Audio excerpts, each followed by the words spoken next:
Bismillahirrahmanirrahim. Assalamualaikum warahmatullahi wabarakatuh. Innal hamdalillah nahmaduhu wa nasta'inuhu wa nastaghfiruh wa na'udzu billahi min shururi anfusina wa min sayyiati a'malina.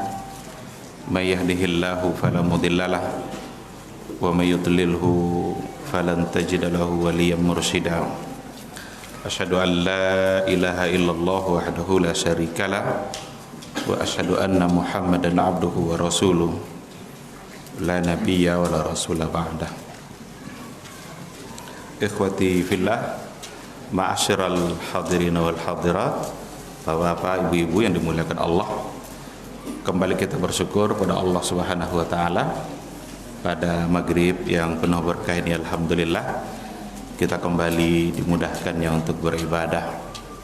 Amal saleh yang sudah kita laksanakan, salat maghrib secara berjamaah, mudah-mudahan diterima hendaknya oleh Allah, dicatat oleh malaikatnya, dan mudah-mudahan dengan itu timbangan kebaikan kita semakin berat. Kita berharap di yaumul mahsyar kita adalah orang-orang mendapatkan catatan amal kita dengan tangan kanan. Sama-sama kita juga harus bersalawat dan salam untuk Rasulullah sallallahu alaihi wasallam. Allahumma shalli ala Muhammad wa ala ali Muhammad. Mudah-mudahan kita senantiasa bangga untuk berada di atas sunnahnya, senantiasa mampu untuk membuktikan cinta dan rindu kita kepada beliau. Hanya dengan cinta itulah kita bisa selamat, baik di dunia maupun di akhirat. Karena orang-orang yang cinta Rasul adalah orang yang mencintai apa saja yang beliau suka dan membenci apa saja yang beliau benci.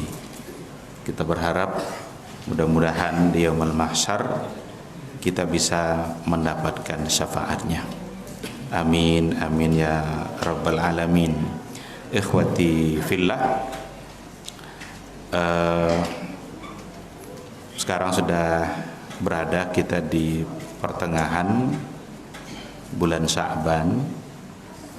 Salah satu dari perhitungannya sekarang kita adalah berada di pertengahan bulan Sya'ban, dan itu artinya sebentar lagi kita akan memasuki bulan Ramadan. Ketika kita berada di bulan Sya'ban, ada banyak hal yang mungkin perlu kita ketahui, karena salah satu dari bulan yang kata Rasul sering dilalaikan oleh banyak orang antara Rajab dengan Ramadan itu adalah Sya'ban. Rasulullah SAW memperbanyak ibadah puasa karena kata beliau bulan Sya'ban itu adalah bulan di mana diperlihatkan, diangkat amalan-amalan, dan kata Rasul, ingin saya dalam keadaan berpuasa ketika amal saya diangkat kepada Allah Subhanahu wa taala. Untuk persoalan puasa barangkali tidak ada persoalan, tidak ada masalah yang membuat orang menjadi heboh atau ribut, karena memang hadis-hadisnya jelas. Yang sering mendatangkan perdebatan itu terkait dengan nisfu Sya'ban, pertengahan Sya'ban.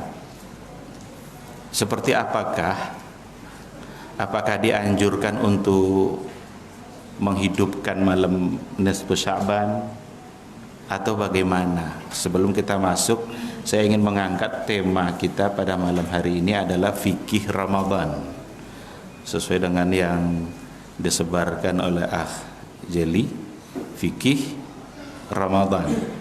Tapi sebelum itu kita singgung sedikit tentang hal yang berkaitan dengan Sya'ban, nisfu Sya'ban khususnya. Dalam sebuah hadis dikatakan, datang dari Abu Musa al-Asy'ari, an Nabi sallallahu alaihi wasallam qala, innallaha la yattali'u lailatan nisfi min sya'ban fayaghfiru li jami'i khalqih illa li musyrik aw musyahin. Kata Rasul, sesungguhnya Allah Subhanahu wa taala la yattali'u lailatan nisfi min sya'ban. Yattali' itu melirik, menatap, memandang kepada hamba-hambanya lailatan nisfi min sya'ban, pada malam pertengahan bulan Sya'ban. Fayaghfiru li jami'i khalqih, maka ia mengampuni bagi semua hambanya, illa li musyrik au musyahin, kecuali bagi dia yang musyrik atau musyahin. Musyahin itu kalau seandainya ada dua orang yang kelas terus tidak pernah akur, dia berkelahi terus, dia panas terus, dia musyahin. Berarti orang yang tidak akur. Hadis ini dari segi kedudukan itu tidak sampai ke tingkat sahih, tapi hadisnya adalah hadis hasan. Termasuk yang menghasankannya pun dalam kitab ini adalah kitab Lataiful Ma'arif yang ditulis oleh Ibnu Rajab Al-Hambali. Belum mengatakan ini adalah hadis yang hasan. Jadi hadis ini sebagai hadis yang hasan. Hadis yang hasan itu hadis yang yuhtaju bihi, bisa dijadikan hujjah. Meskipun tidak sampai ke tingkat sahih, tetapi hasan itu status hadis di mana kita bisa menggunakannya sebagai hujjah di dalam beramal. Dan hadis ini datang secara umum tanpa memberikan penjelasan bagaimana caranya. Maka untuk caranya tentu kita lihat bagaimana Rasul dengan para sahabat melakukannya. Jadi kalau seandainya ditanya apakah dibolehkan untuk menghidupkan beramai-ramai bersama-sama malam nisfu Sya'ban atau tidak? Kalau dalam hadis ini memberikan penjelasan, ada hadis-hadis yang lain tapi ada yang dhaif, bahkan ada yang batil.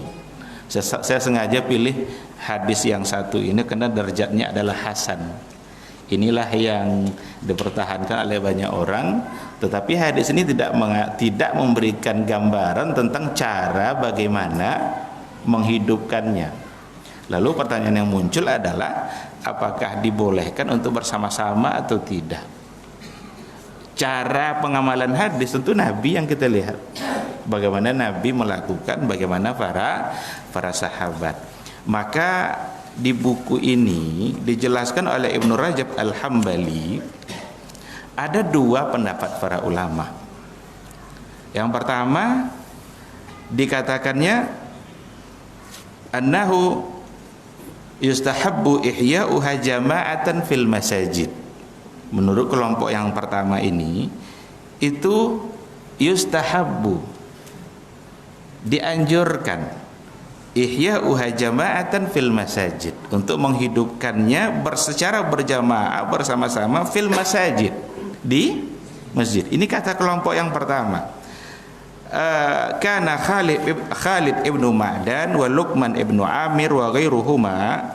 Jadi ada pada masa tabi'in mereka yang berada di Syam, khusus sebagian kecil dari kalangan tabi'in yang ada di Syam, itu diantaranya Khalid ibnu Ma'dan, Luqman ibnu Amir. Mereka menghidupkannya secara bersama-sama. Tetapi kata Ibnu Rajab Al-Hambali, dikatakan innahu balaghahum fi dzalika atharun israiliyah. Kenapa mereka mengamalkan seperti itu? Sampai kepada mereka asar, alasan-alasan, tapi dari Israiliyah, yang orang-orang dari kalangan tabi'in tadi. Ini kata Ibnu Rajab. Atas dasar itulah mereka melaksanakannya. Dan mereka menganggap itu bukan sebagai sesuatu yang masalah. Hanya saja bagi kelompok kedua itu masalah, sebab yang sampai kepada mereka adalah asar Israiliyah. dalil-dalil dari kisah-kisah Israiliyah. Yang kisah Israiliyah itu tidak boleh kita amalkan kecuali kalau seandainya ada datang dari Nabi yang mengukuhkan kembali apa yang dilakukan oleh orang-orang masa dahulu. Nah, oleh karena itu kelompok kedua mengatakan, tadi yang pertama, annahu yukrahul istima'u fiha fil masajid lis salati wal qasasi wad du'a. Dibenci. Yukrah itu dibenci. Makruh itu artinya dibenci. Kata Imam Malik, kalau Allah yang membenci, kenapa saya tidak ikut membenci? Karena yang membencinya adalah Allah dan Rasulnya. Dibenci ijtima', berkumpul bersama-sama fil masajid, di masjid-masjid, lissalati wal qasasi wad du'a, untuk mengadakan salat beramai-ramai, untuk mengadakan qasas, cerita-cerita, mau'izah dari kisah-kisah, wad du'a, dan berdoa beramai-ramai. Itu katanya dibenci. Ini kata kelompok yang kedua. Wala yukrahu ay yusalliya ar-rajulu fiha bi khassati nafsi. Tapi tidaklah dibenci, tidaklah mengapa ay yusalliya ar-rajulu, kalau seandainya ada seseorang yang mengerjakan ibadah salat bi khassati nafsihi, khusus hanya dia sendiri-sendiri saja. Wa hadza qaulul Auza'i, ini adalah pendapat Imam Al-Auza'i, imam ahli Syam. Jadi Auza'i imam ahli Syam. Yang tadi itu Khalid ibnu Ma'dan itu juga di antara tabi'in yang ada di Syam. Tapi yang masyhur menjadi imam Syam itu adalah Al-Auza'i. Ketika ketika ada sebagian kecil yang mengatakan boleh, tapi imam sendiri yang mengatakan tidak boleh. Lalu kata pengarang kitab ini, Ibnu Rajab, wa hadza huwal aqrabu insyaallah. Dan pendapat yang kedua inilah yang lebih dekat kepada kebenaran insyaallah. Nah, jadi kalau seandainya persoalan itu kita harus paham bagaimana sesungguhnya hadisnya jelas ada. Hadisnya jelas ada tentang keutamaannya. Tetapi bagaimana caranya, tentu kita akan melihat apa yang dilakukan oleh Rasulullah sallallahu alaihi wasallam. Maka di sini dikatakan fakadzalika qiyamu lailatin nisfi min Sya'ban, maka dengan demikian menghidupkan malam nisfu Sya'ban, lam yathbut fiha syai'un 'anin nabi. Tidak ada satupun yang sabit dari Nabi, wala an ashabihi, dan juga tidak ada satupun dari sahabat-sahabatnya. Kapan baru adanya? Adanya pada masa tabi'in, Khalid bin Ma'dan, dan Khalid Ibnu Ma'dan bukanlah sebagai orang yang imam ahli Syam, karena dia bertentangan dengan Al-Auza'i yang merupakan dia faqihu ahli Syam itu sendiri. Nah, maka bagi orang sekarang ya kalau mau hidupkan, hidupkanlah, ikutlah yang sebagian kecil itu. Tapi Nabi sendiri ternyata lam yathbut anhu syai'un wala an ashabihi, tentang bagaimana menghidupkan cara bersama-sama. Tapi bolehkah kita beribadah secara sendiri-sendiri di malam Lailatul Nisfi Sya'ban itu? Boleh. Bahkan malah dianjurkan. Karena itu adalah malam di mana Allah akan mengampuni dosa-dosa hambanya. Ada satu kekhawatiran kenapa Ibnu Rajab memilih pendapat yang kedua ini yang lebih dekat pada kebenaran. Seandainya dibiasakan untuk menghidupkannya, apalagi dengan adanya amalan-amalan tertentu yang dikhususkan untuk diamalkan. Umpamanya malamnya itu harus Yasin sampai 10 kali umpamanya. Itu berarti sudah memberikan bentuk kekhususan ibadah pada malam tertentu. Tapi kalau kita mau baca Quran sebanyak-banyaknya, lalu mau berdoa, bertasbih, berzikir, memohon ampun kepada Allah, itu insya Allah menjadi perbuatan yang baik. Maka di sini dikatakan ayyusalli ar-rajulu fiha bi khassati nafsihi. Berarti secara mereka masing-masing, dikarenakan oleh tidak ada panduannya dari Nabi. Kalaulah seandainya memang itu dianjurkan untuk menghidupkan malamnya secara bersama-sama, maka kita akan menemukan bagaimana panduan yang disampaikan oleh Rasul dengan para sahabatnya. Ini sekadar faidah tambahan pada malam hari ini yang mungkin juga sudah disinggung sebelum-sebelumnya oleh guru-guru kita. Tetapi apa yang saya sampaikan itu terdapat dalam kitab Lataiful Ma'arif yang ditulis oleh Ibnu Rajab Al-Hambali. Baik, ikhwati fillah, kita akan masuk pada fikih Ramadan. Ramadan itu satu ibadah yang tentu saja memiliki kedudukan yang sangat tinggi. Ibadah puasa dikarenakan oleh pensyariatannya itu sudah ada mulai dari masa dahulu. Maka ibadah puasa bukanlah hanya ibadah yang ada pada masa Rasulullah Sallallahu Alaihi Wasallam, tapi sudah ada pada masa-masa sebelumnya. Adanya pensyariatan berulang untuk satu ibadah itu menggambarkan kedudukan ibadah itu sendiri. Berarti penting ibadah itu ada pada setiap generasi. Maka kalau kita lihat rukun Islam yang 5 itu ada pada semuanya. Solat itu bukan pada masa Rasul, sudah ada solat pada masa Nabi Isa. Haji bukan pada masa Rasul mulainya, sudah ada mulai daripada masa Nabi Ibrahim. Bahkan ketika Ka'bah selesai dibangun, yang membangun Ka'bah kan justru adalah Nabi Ibrahim dengan Nabi Ismail. Dimintalah oleh Allah agar Nabi Ibrahim itu memanggil manusia berhaji. Wa adzin fin nasi bil haji ya'tuka rijalan wa ala kulli dhamirin ya'tina min kulli fajjin amin. Azin itu panggil mereka, ajak mereka. Nah, ada orang salah paham. Azin itu dikiranya azan. Maka azan kalau orang yang berangkat haji. Sehingga kloter-kloter yang berangkat mobilnya di ayatnya ini. Wa adzin finnas. Dari situ mereka memahami. Padahal maknanya bukan azankan. Tidak pernah dulu ketika haji wada Nabi azan dulu sebelum. Ini persoalan ibadah ini. Kalau kita tetapkan satu ibadah, maka harus ada panduan dari Rasulullah Sallallahu Alaihi Wasallam. Maka terus sampai pada masa haji, pada masa Nabi tinggal menyempurnakan, merubah mana yang harus dirubah, karena banyak yang dirubah-rubah oleh orang-orang jahiliyah dulu.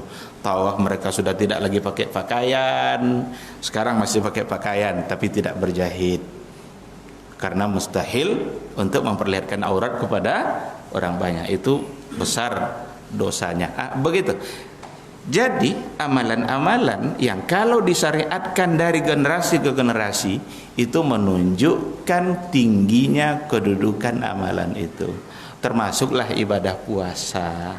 Maka ibadah puasa berdasarkan kepada ayat yang dalam Al-Quranul Karim yang sudah kita pahami bersama. Kutiba alaikumus siyam kama kutiba 'alal ladzina min qablikum. Diwajibkan bagi kalian berpuasa sebagaimana diwajibkan bagi orang-orang sebelum kalian. Berarti sudah ada puasa sebelum, karena Quran sendiri yang mengatakan. Hanya saja mungkin jumlah harinya yang berbeda. Ada yang 10 hari, ada yang 40 hari, ada yang sehari puasa sehari tidak, seperti yang pada masa syariatnya Nabi Daud yang dikatakan oleh Rasul sebagai khairus siyam, puasa yang terbaik. Nah, oleh karena itu penting bagi kita untuk memahami secara baik fikih Ramadan. Kalau kita ingin memahami fikih Ramadan secara utuh, maka setidaknya ada 5 pembahasan yang harus kita pahami, kita bahas. Nah, coba bayangkan 5 pembahasan malam ini nih. Tuh bayang enggak sampai jam berapa ini? Apa yang 5 itu? Yang pertama as-siyam.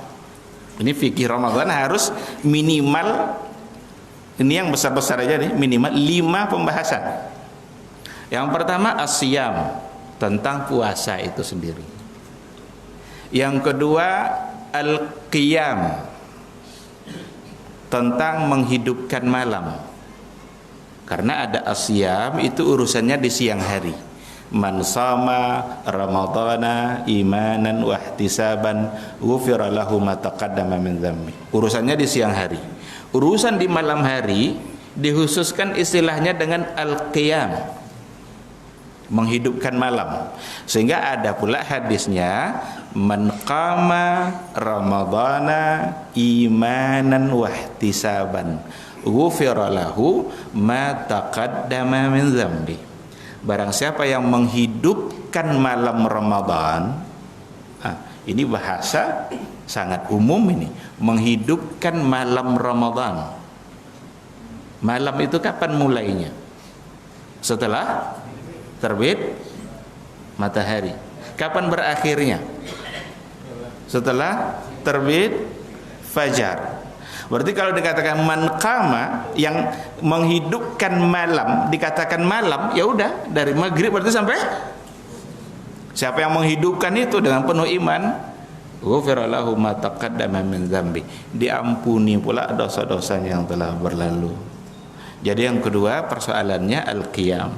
Yang ketiga bab fikih Ramadannya adalah al-i'tikaf. Kenapa di situ ada i'tikaf? Kok masuk dia kepada fikih Ramadan? Karena ayat i'tikaf itu ada dalam ayat-ayat Ramadan. Nanti akan kita lihat ayat Ramadan itu bukan satu tapi 5. Keseluruhan itu kalau kita pahami baik-baik, maka akan paham kita apa itu Ramadan. Di antaranya di bagian ujungnya itu yang kelimanya, wala tubashiruhunna wa antum akifuna fil masajid.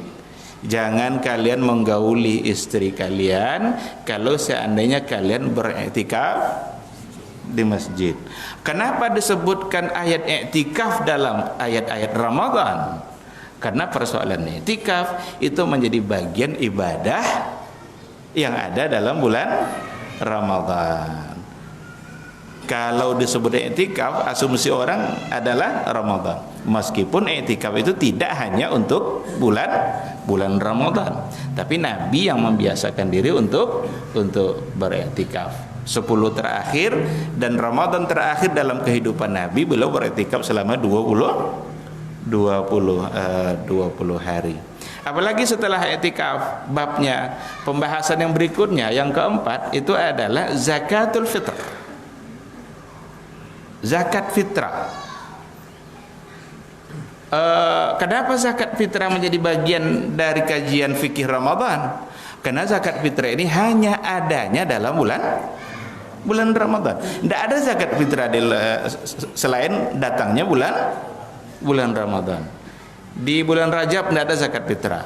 Di bulan Rabiul Awal tidak ada zakat fitrah. Hanya ada ketika Ramadan berakhir, maka masuk bulan Syawal, menyambut hari berbuka itu, agar semua orang-orang fakir itu bisa kaya, bisa tidak meminta-minta, maka disuruhlah untuk membayar zakat fitrah. Dan itu semua bentuk dari nilai-nilai sosial yang ada dalam agama. Kalau Idul Adha tidak ada zakat fitrah, tapi ada kurban, dagingnya dibagi-bagi. Dalam Idul Fitri tidak ada kurban, tapi ada zakat fitrah, di mana itu juga dibagi-bagi kepada fakir miskin. Intinya yang namanya hari raya adalah hari di mana semua orang harus bisa bergembira. Mereka tidak memikirkan lagi apa yang mereka makan di hari itu. Maka diajarlah oleh Nabi bagaimana cara menghilangkan kemiskinan di hari itu. Kita kalau mau belajar menghilangkan kemiskinan, belajar dari Nabi. Ini udah berapa tahun kita merdeka, tidak habis-habis kemiskinan itu. Bahkan semakin bertambah. Karena tidak mau pakai konsep Nabi, itu masalahnya. Bahkan mau dibenci yang Arab-Arab itu masalahnya. Kalau ingin solusi, ambil dari Rasulullah Sallallahu Alaihi Wasallam. Salah satunya ada pada zakat fitrah. Yang terakhir, rangkaian yang terakhir dari fikih Ramadan itu adalah salat salat Idul Fitri. Kenapa digabungkan, dimasukkan pada fikih Ramadan? Karena ini adalah rangkaian yang terakhir dari semua ibadah Ramadan ketika kita memulai hari kita di bulan Syawal. Inilah lima pembahasan. Kalau seandainya kita ingin mengerti dengan fikih Ramadan, pahamilah kelima masalah ini. Ada siyamnya, ada puasanya, ada i'tikafnya, ada zakatul fitr, dan ada salat Idul Fitr, salat hari raya Idul Fitri. Kalau kita lihat buku fikih, kalau kita kembalikan ke buku fikih, ini yang 5 ini bisa dibahas pada bab yang berbeda. Kalau mau kita kembalikan ke buku fikih secara umum, karena salatut tarawih itu biasanya diletakkan pada an-nawafil, as-salawat al-masnunah, salat-salat yang disunahkan. Kalau kita ingin bicara zakatul fitr, itu biasanya dibahas pada kitabuz zakah. Maka dibagi-bagilah zakat itu kepada 2. Ada zakatul mal, ada zakatul fitr. Ada zakat harta, ada zakat jiwa. Kalau kita bicara sholat hari raya, itu biasanya dalam kitab fikih dibahas dalam sama seperti yang tadi itu, salawatul masnunah, salat-salat yang disunnahkan. Tetapi kalau sudah bicara fikih Ramadan, kalau kita mau bicara fikih Ramadan, yang 5 ini harus ada. Untuk diketahui, kelima pembahasan ini dalam perspektif fikih mengalami perkembangannya sendiri-sendiri. Jadi mengalami masalah-masalah baru, masalah-masalah kontemporer di dalam kelima bab ini. Puasa, banyak sekali puasa, yang paling banyak masalah-masalah baru yang ada pada ibadah puasa itu sendiri. Kalau seandainya kita bicara tentang berbuka puasa, hal-hal yang mubtilatus siyam, yang membukakan puasa, yang membuat puasa kita menjadi batal, itu apa saja? Hari ini berbagai macam masalah baru muncul. Dan dipertanyakan apakah itu membatalkan puasa atau tidak. Apa contohnya?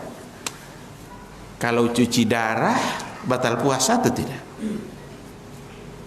Ada orang yang ginjalnya sudah tidak bagus, perlu dibuatkan ginjal buatan, al-kilyah as-sinaiyah. Jadi ada ginjal buatan, itulah cuci darah. Itu ada mesin, ada alat, dikeluarkan darah kita, dicuci, nanti dimasukkan lagi. Kalau dia sedang berpuasa, kira-kira itu membatalkan puasa atau tidak? Donor darah itu membatalkan puasa atau tidak? Tiba-tiba dapat telepon kita dari kawan kita, bisa enggak bantu saya? Ini saudara saya sakit, dia perlu darah 2 kantong. Kebetulan golongan darahnya sama dengan golongan kita. Kita sedang berpuasa. Kita ingin mendonorkan darah kita. Donor darah seperti itu membatalkan puasa kah atau tidak? Jadi ada banyak sekali masalah-masalah. Maka para ulama mengkiaskannya dengan bekam. Jadi para ulama untuk yang donor darah tadi mengkiaskannya dengan berbekam, al-hijamah. Apakah berbekam membatalkan puasa?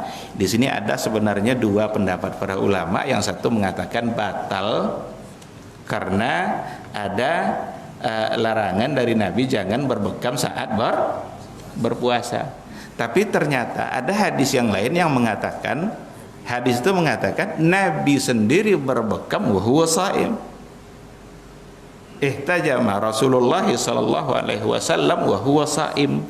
Rasul berbekam dan dia dalam keadaan berpuasa. Nah, di satu sisi ada larangannya, di sisi lain ada keadaan yang berbeda di mana Nabi sendiri berbekam. Nah, maka kelompok kedua mengatakan tidak batal karena yang hadis kedua ini yang mengatakan Nabi berbekam saat puasa itu menasakh atau menghapus hukum yang hadis yang pertama tadi. Sehingga atas dasar itu perbedaan pada donor darah. Karena donor darah itu mengeluarkan darah persis sama dengan berbekam yang juga mengeluarkan darah. Nah, dalam masalah puasa yang jadi patokan adalah madakhala wa laisa ma kharaja, adalah apa yang masuk bukan apa yang keluar. Kalau masuk itu dipersoalkan, kalau keluar tidak dipersoalkan. Sedangkan donor darah itu mengeluarkan darah. Ini gambaran dari sebagian kecil masalah yang ada. Belum lagi kalau kita bawa pada wacana kontemporernya, itu bagaimana cara berpuasanya orang-orang yang ada di wilayah kutub. Ada orang yang siangnya atau malamnya sampai 24 jam atau lebih. Yang paling ekstrim itu di satu wilayah 6 bulan siang, 6 bulan malam. Di wilayah kutub. Kalau kebetulan Ramadan di siang 6 bulan, kapan dia sahur? Kapan dia berbuka? Ataupun kebalikannya, kebetulan Ramadan itu di musim di mana malam 6 bulan. Kapan puasanya dan kapan sahurnya? Nah, ini ternyata sudah didiskusikan oleh para ulama Islam sedunia ini dalam muktamar dunia Islam. Maka ada lembaga fikih internasional, akademik fikih Islam internasional, Majma' al-Fiqhi al-Islami ad-Dawli. Itu dalam musyawarah-musyawarah mereka mengumpulkan berbagai macam ulama Islam yang datang, yang ada pada berbagai belahan dunia ini, dikumpulkan, dan mereka di situ bermuzakarah, bermusyawarah, memutuskan dalam berbagai persoalan yang terjadi. Salah satu yang mereka bahas adalah persoalan yang ini nih, bagaimana caranya mereka berpuasa. Di antaranya ada yang memberikan usulan mereka mengikuti waktu negara tetangga yang lebih normal. Jadi mana kira-kira wilayah negara yang lebih normal waktunya, maka itu yang dia ikuti. Ada usulan yang sangat menarik selain itu, mereka ikut waktu Mekah. Jadi sekarang di Mekah sedang apa? Itu waktu mereka. Karena tidak tahu lagi kapan siang, kapan malamnya. Ini juga ada pada solat ini, ada solat, ada puasa. Karena kalau dikatakan zuhur itu ba'da zawal, setelah tergelincir, kapan zawalnya? Kapan tergelincirnya matahari itu? Jadi kalau di Mekah sekarang sedang maghrib umpama atau sedang asar, mereka ikut salat asar. Kalau di Mekah lagi waktu sahur, berarti mereka juga saatnya untuk bersahur. Nah, ikhwati fillah, jadi kelima pembahasan ini memiliki perkembangan yang luar biasa kalau kita bicara soal fikihnya. Tarwih umpamanya, boleh enggak tarwih online? Boleh enggak salat tarwih online? Ini Jumat kemarin ada orang ngajak Jumat virtual. Jumat virtual, coba bayangkan. Tidak lagi alasannya COVID, karena COVID sudah hampir dilupakan orang. Walaupun dia masih ada, tapi banyak yang sudah mengabaikannya. Tetapi secara umum mereka ingin mencoba untuk melakukan hal, ada inovasi-inovasi dalam beribadah. Tarwih online. Ini luar biasa. Ternyata ada sebuah buku judulnya Al-Iqna fi Hukmi Salatil Jumu'ah Khalfal Mizya. Jadi Al-Iqna fi Hukmi Salatil Jumu'ah Khalfal Mizya, ditulis oleh Abdullah Siddiq Al-Humari. Dia membahas termasuk yang membolehkan untuk Jumat online virtual melalui radio umpamanya, boleh. Apa alasan dia? Tapi dibuatnya syaratnya yang online tadi harus rumahnya di belakang masjid, karena tidak boleh di depan, tidak boleh depan imam. salat jemaah kan tidak boleh kita berada pada depan imam, maka harus berada di belakang. Terus katanya intinya jemaah itu bukan terlihat imam, tapi terdengar suara. Apakah kalau kita tidak nampak imam lalu Jumat tidak sah? Sah kan? Hanya dengan mendengar imam. Nah, coba bayangkan logika-logika dan analisa yang dia buat. Tapi dibantah oleh sebagian yang lain, itu tidak, karena jemaah itu syiar. Ungkapan yang menarik dari Ibnu Taimiyah, disebut jamaah itu li jama'ati zamani wal makan. Karena disebut salat itu salat jamaah kalau sudah berhimpun antara waktu dan tempat. Sekarang hanya ada waktu saja tapi tidak berhimpun pada tempat. Maka kalaulah dibolehkan secara online, kita ikut aja Masjidil Haram dalam tarawih kita. Takbir imam sudah, kita takbir pula di sini. Tinggal buat layar aja. Baik, itu masalah. Tapi karena waktu Isya sudah masuk, kita akan jawab dulu kumandang azan. Nanti kita lanjutkan sedikit materi kita insyaallah.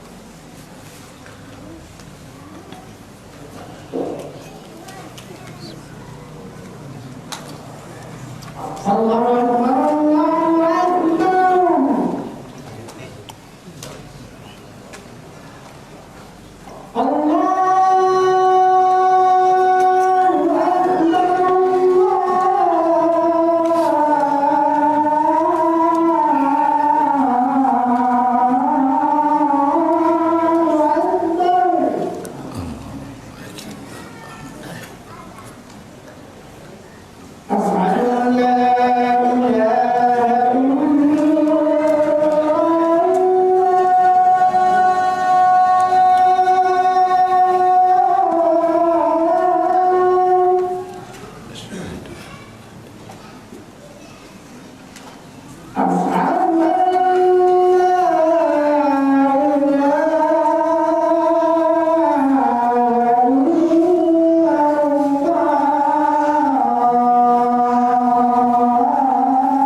Bismillahirrahmanirrahim. Alhamdulillah. Wassalatu wassalamu ala Rasulillah wa la haula wa la quwata illa billah. Ikhwati fillah. Tadi kita sudah sampaikan bahwa dari 5 pembahasan fikih Ramadan itu masing-masing mengandung dan memiliki masalah-masalahnya, memiliki fikihnya dan memiliki perkembangan masalahnya. Tadi kita contohkan beberapa hal yang berkaitan dengan puasa dan juga berkaitan dengan salat tarawih, dan ada banyak masalah-masalah yang lain. Dalam zakat fitrah umpamanya, bolehkah kita memberikan zakat fitrah kepada tetangga kita yang non muslim atau tidak? Bolehkah kita memberikan zakat fitrah kepada saudara kandung kita sendiri atau tidak? Orang sering mempertanyakan hal itu. Oleh karena itu para ulama memberikan penjelasannya. Kalau terkait dengan non muslim ya barangkali tidak terlalu dahulu kan jelas yang akan kita dahulukan adalah yang muslim. Tapi karena persoalan hukum para ulama tetap membicarakannya. Maka jumhur ulama itu mengatakan tidak boleh. Apalagi zakatul wajibah, kecuali kalau yang sifatnya sunnah, sedekah, hibah, infak biasa itu boleh. Tapi bukan sama yang wajib. Kita harus berhati-hati karena kita melaksanakan satu hukum yang ditetapkan oleh Allah Subhanahu wa taala. Kecuali kalau memang dia min ahlil kitab, al-mu'allafa qulubuhum. Sebagaimana zakatul mal yang salah satu asnafnya juga adalah al-mu'allafa qulubuhum. Maksud mu'allafa itu yang dilunakkan hatinya untuk menerima Islam. Dia bisa sudah muslim tapi masih perlu penguatan. Dia sudah muslim nih, sudah mengucapkan syahadat dia. Kan kadang-kadang di hari Jumat kita saksikan ada orang mengucapkan 2 kalimat syahadat. Pas pula dalam bulan Ramadan dia mengucapkan dua kalimat syahadat itu. Maka perlu penguatan agar dia semakin tertarik dan percaya kepada syariat Islam ini, bahwa benar-benar Islam itu sebagai agama yang peduli. Semakin kokohlah imannya. Atau makna mu'allafah itu dia belum muslim tapi nampak ciri-ciri kalau dia siap untuk muslim, siap untuk menerima Islam. Itu sudah disebut sebagai mu'allaf. Ada lagi istilah mu'allaf itu tokoh-tokoh ahlul kitab yang kalau seandainya mereka masuk Islam akan berpengaruh keislamannya itu kepada masyarakat-masyarakatnya. Boleh untuk diberikan. Maka pahami juga baik-baik mu'allaf itu. Ada orang udah 10 tahun dia masuk Islam masih aja mu'allaf. Bahkan dari segi ekonomi udah kaya pula dia lagi dari kita, tapi tetap disebut mu'allaf. Mu'allaf itu bukan seperti itu. Yang dilunakkan hatinya untuk menerima Islam atau diharapkan dia bisa masuk Islam. Nah, itu juga bagian dari bentuk-bentuk masalah. Yang sering dipersoalkan juga adalah bolehkah zakat fitrah dengan menggunakan uang? Nah, ini yang juga sering dibahas oleh para ulama. Dan dalam buku-buku fikih ini sudah menyebar, sudah tersebar permasalahannya, tinggal kita gali saja, tinggal kita baca bagaimana sebenarnya duduk persoalannya. Karena ada perbedaan pandangan antara jumhurul ulama seperti Imam Malik, Imam Syafi'i, Imam Ahmad dari kelompok Hanabila. Jumhurul ulama itu mengatakan tidak boleh. Tapi Abu Hanifah, salah satu dari mazhab fikih yang sangat terkenal itu, bahkan dia mazhab yang pertama dari segi urutan waktu keberadaannya di dunia ini. Abu Hanifah adalah mazhab yang pertama. Dia justru yang mengatakan boleh, tidak mengapa. Nah, dari mana persoalan itu muncul? Kenapa bisa terjadi perbedaan antara jumhurul ulama dengan Abu Hanifah? Persoalan mereka adalah dalam memandang hakikat dan substansi dari zakat fitrah itu sendiri.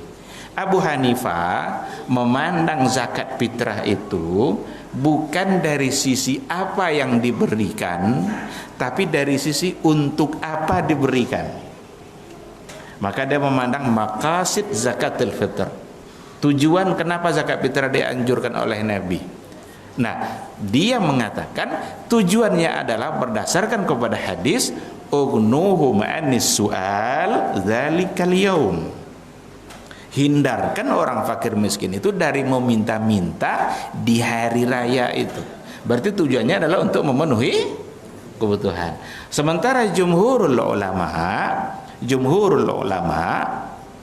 memandang bukan dari sisi untuk apanya, tapi apa yang diberikan. Berdasarkan kepada hadis tercatatlah bahwa yang diberikan sebagai zakat fitrah mulai dari pada masa Nabi terus diikutkan pada masa sahabat itu adalah korma, gandum atau makanan pokok setempat. Tidak ada satupun mereka dalam catatan riwayat yang mengatakan membayar pakai uang. Tapi apakah uang ada pada masa itu? Banyak. Mungkin banyak uang dulu dari sekarang. Itu pakai dinar, dirham. Siapa yang punya dinar sebanyak dinarnya Utsman bin Affan? Siapa yang punya dinar sebanyak dinarnya Abdurrahman bin Auf? Jadi alasan tidak ada uang pada masa itu tidak bisa diterima. Kena uang banyak. Tapi kenapa tidak satupun yang membayar pakai zakat fitrah? Namun perdebatan itu ada. Dan sampai hari ini perdebatan itu juga masih ada. Kalau kita ingin keluar dari perbedaan, ya tentu saja ambil pendapat jumhur, ya selesai.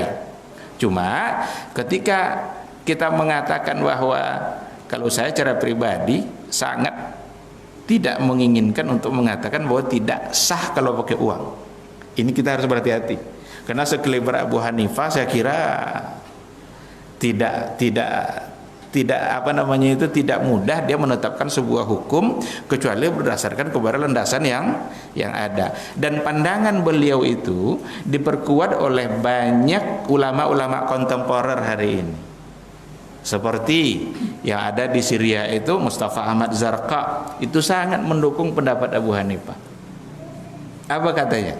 Kalau dilihat dari seluruh hadis yang ada, itu ada di antara zakat fitrah itu korma jelas, gandum juga jelas. Tapi ketika dikatakan anggur atau dikatakan akid, ada akid itu susu kental. Jadi susu kental dimakan pakai roti, dicelupkan lalu makan pakai roti. Yang juga merupakan makanan, tapi dia susu kental. Seolah-olah ini variasi yang memang semua itu merupakan kebutuhan. Kata Mustafa Zarqa, hari ini kebutuhan itu sudah bermacam-macam. Yang mungkin saja ketika diberikan uang, dia akan memenuhi kebutuhannya dengan lebih leluasa.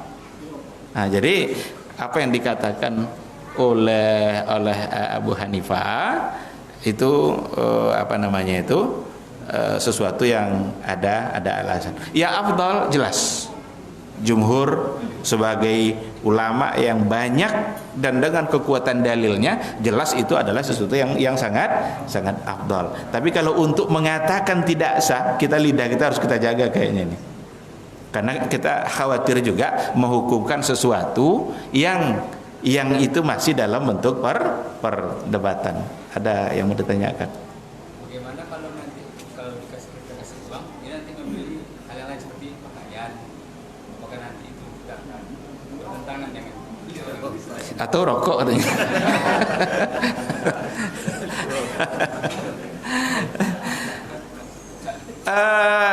Ini sebagai alasan oleh yang mengatakan jangan pakai uang.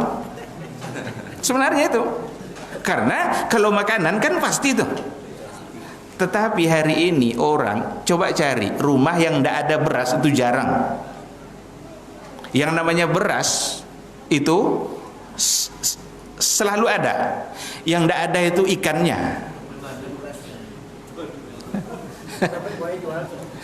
Nah, bahkan kata sebagian ulama kontemporer yang lain yang pro Abu Hanifah ini, yang pro Abu Hanifah. Bahkan katanya sebagian orang-orang miskin itu ketika mendapatkan beras, dia menjual kembali beras dengan harga yang lebih murah. Jadi kalau harga zakat itu umpamanya 200.000, dia jual kembali 150.000. Karena memang yang dibutuhkannya adalah uang. Dibantah juga oleh kelompok Abu Hanifah ini, dulu rata-rata makanan pokok yang dibayarkan zakat dulu itu makanan pokok yang bisa langsung dimakan. Anggur saat dapat itu bisa langsung, kurma saat dapat itu bisa langsung dimakan. Tapi beras, nggak ada orang makan beras. Nah, jadi ini perbedaan yang memang sangat kuat sekali. Maka tinggal lagi bagaimana kita saling menghormati. Saya mohon maaf, ini mungkin ada yang kurang sepakat sama saya, tapi saya ingin menyampaikan seperti apa perbedaan yang terjadi itu, apa sebabnya, kenapa mereka berbeda. Kok berani-beraninya Abu Hanifah mengatakan boleh pakai uang, karena dia melihat dari sisi tujuannya. Yang kita baca di kitab itu kan Qimah. Oke, jadi kalau kita katakan tadi ulama terkeluar yang membela Abu Hanifah tentunya karena kebutuhan. Sekarang umpamanya masyarakat butuh beras ada, tapi tidak ada ikan, boleh tidak kita zakat dengan ikan?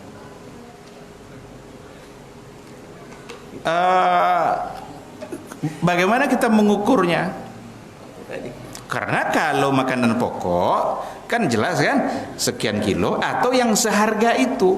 Kimah itu kan? Iya, kimahnya. Kimah itu maksudnya yang seharga makanan, umpamanya 1 gantang beras dan yang seharga 1 gantang. Kimah itu maksudnya 1 gantang beras ini berapa? Segantang ikan itu.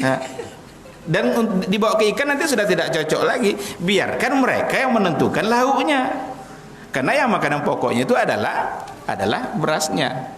Ini sebenarnya alasan dari kelompok pertama yang mengatakan jangan pakai uang. Ya, okay. Biar semuanya selamat gitu. Karena kalau enggak akan muncullah berbagai macam dialog, analogi dan iya. Dalam hal zakat kan dikatakan so'an. Iya. 1 so' makanan. Kalau kita bikin kimahnya 1 so' gimana?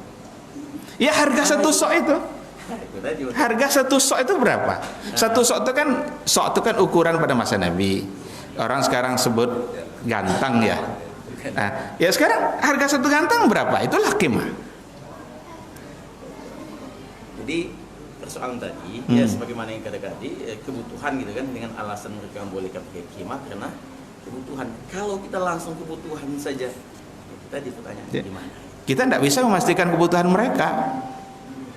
Tidak bisa memastikan kebutuhan mereka. Iya kan? Karena kebutuhan itu bermacam-macam. Biarlah mereka yang menentukan, yang menggunakannya sesuai dengan kebutuhan. Kalau langsung kita kasihkan, jangan-jangan dia bukan itu. Kita belikan daging kambing, dia tidak suka daging kambing. Karena ada isu-isu katanya kalau daging kambing bisa. Padahal tidak kan? Iya. Kita di masjid ini ada buku Ustaz. Zakat memudahkan masyarakat. Jadi kita prinsip bahwa zakat itu berkaitannya kita dengan beras. Iya. Ada orang yang bayar dengan uang. Kita beraskan, boleh tak? Ini mencoba untuk tetap pakai beras tapi jatuh pada kesalahan yang lain.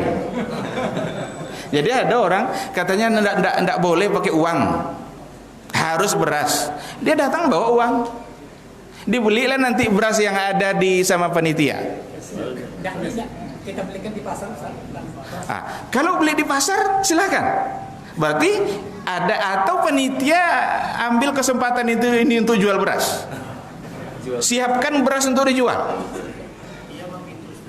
Ya kan? Tapi jangan sampai nanti kantong ini udah 100 kali mondar-mandir dijual belikan. Ada banyak kesalahan di situ. Pertama, panitia menjual sesuatu yang bukan milik dia. Bukankah jual beli harus milik kita? Kedua, jual beli dalam masjid. Tidak boleh sama Nabi jual beli dalam masjid. Nah, jadi ada kadang orang mengakalinya. Dia katanya tidak boleh pakai beras, pakai uang, harus beras. Tapi dia bawa uang. Lebih selamat bawa sendiri. Atau panitia jual beras, sediakan di situ panitia. Ada orang datang, saya mau bayar zakat fitrah, nih beras nih, beli ini. Dia menjual apa yang menjadi milik dia. Tapi kalau dia akal-akali kayak tadi, kita terjatuh pada kesalahan yang lain. Tapi kalau mau agar tidak ada perdebatan, sebenarnya ya beras, karena itu kata jumhurul ulama, dan tentu saja itu yang paling afdal. Jumhur ketika memberikan alasan, banyak dalil-dalil yang disampaikannya, walaupun dalil itu juga dibantah oleh sebagian yang lain. Tapi bantahan ini dibantah lagi oleh kelompok yang pertama. Begitulah mereka, para ulama dulu, orang yang cerdas-cerdas dalam memutuskan hukum, sehingga mereka memastikan sebuah hukum berada di atas dalil yang ada. Nah, ini sekadar pengetahuan kita bahwa Abu Hanifah lah yang mengatakan itu tidak mengapa kalau seandainya. Abu Hanifah bukan mengatakan tidak boleh pakai beras, jangan salah paham. Dia mengatakan boleh pakai, tetap yang makanan pokok itu lebih afdal. Tapi boleh kalau dia pakai qimah seharga makanan pokok. Baik, kita cukupkan fikih Ramadan kita. Saya sambung sedikit lagi. Fikih Ramadan itu landasannya ada pada 5 ayat. Jadi dari Al-Baqarah dari 183 sampai 187. 183 sampai 187 itu ayatus siyam, ayatul Ramadan.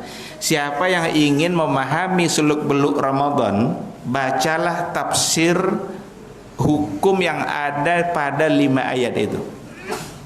Dia akan mengerti siapa yang wajib berpuasa, siapa yang boleh tidak berpuasa, kapan puasa itu dimulai, kalau dia tidak sanggup berpuasa bagaimana cara menggantinya, siapa yang harus pakai fidyah, siapa yang harus membayar puasa dengan jumlah yang sama, apa amal-amal sunnah yang dianjurkan Al-Quran dalam bulan Ramadan. Coba di sela-sela ayat Ramadan itu ada persoalan doa.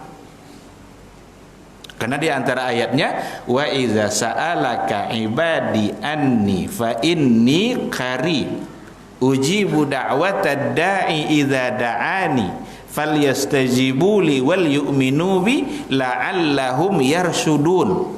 Setelah itu masuk lagi soal puasa. Uhilla lakum lailatas siyami ar-rafasu ila nisaikum hunna libasul lakum wa antum libasul lahunna. Kenapa di sela-sela ayat siyam ini ada persoalan doa? Maka salah satu dari amal unggulan saat berpuasa doa. Bahkan kata Rasul, salah satu dari doa yang tidak tertolak itu adalah doa orang yang sedang berpuasa. Maka perbanyaklah doa saat kita berpuasa. Nah, jadi pada 5 ayat ini, kalau kita coba membaca tafsirnya, apalagi khusus pada tafsir ahkam nanti, tafsir ayat ahkam, maka akan tahulah kita Ramadan itu 183 sampai 185, walaupun tidak secara rinci, betul rinci ada pada Nabi nanti. Karena kalau bicara fidyah kan, cara fidyah umpamanya kan ada kalau tidak sanggup puasa nanti sejumlah hari. Tapi wa 'alal ladzina yutiqunahu fidyatun, berarti ada orang-orang yang menggantinya dengan fidyah. Ada muncul pertanyaan, fidyah itu sekali makan atau sehari makan? Itu tidak ada dalam Quran tuh. Nabi tidak, Al-Quran tidak memberikan penjelasan. Kan kalau kita berhutang 10, tidak sanggup membayar dengan puasa juga, maka fidyah. Fidyah itu pertanyaannya sekali makan atau sehari makan? Kalau sehari makan berarti pagi, siang, malam. Kalau sekali makan berarti cukup sekali. Nah, yang dipahami oleh kebanyakan itu adalah sekali makan, bukan sehari makan. Cuma saya pernah mendengar ya, tapi mungkin perkataannya nggak jadi patokan karena bukan dari ulama-ulama besar pada masa dulu. Sehari makan. Kenapa? Karena kita tidak berpuasa itu kan kita makan, kita sarapan, kita makan siang. Sarapan sama makan siang itu kita ganti pula untuk yang begini-begini nih perlu ada dalil. Perlu dicarikan apa alasannya kalau memang sehari makan. Karena berat juga itu kalau sehari makan. Nah, belum lagi al-hamil wal murdi' umpamanya, yang hamil dan menyusui. Itu kira-kira apakah fidyah, apakah puasa, ataukah puasa plus fidyah? Ini 3 pandangan ini ada nih. Ketiga pandangan ini ada. Cara membedakan begini, apakah dia tidak berpuasa, umpamanya dia menyusui atau dia hamil, dia tinggalkan puasa itu karena dia yang tidak sanggupkah, atau karena khawatir kepada janin? Kalau dia yang tidak sanggup berarti dihukumkan sama dengan dia sakit, maka cukup dengan mengganti puasa yang sama. Tapi kalau dia meninggalkan puasa, dia sanggup sebenarnya, tapi khawatir pada janinnya, berarti dia sanggup. Tidak puasa dia sanggup, maka puasa plus fidyah. Ada macam seperti itu.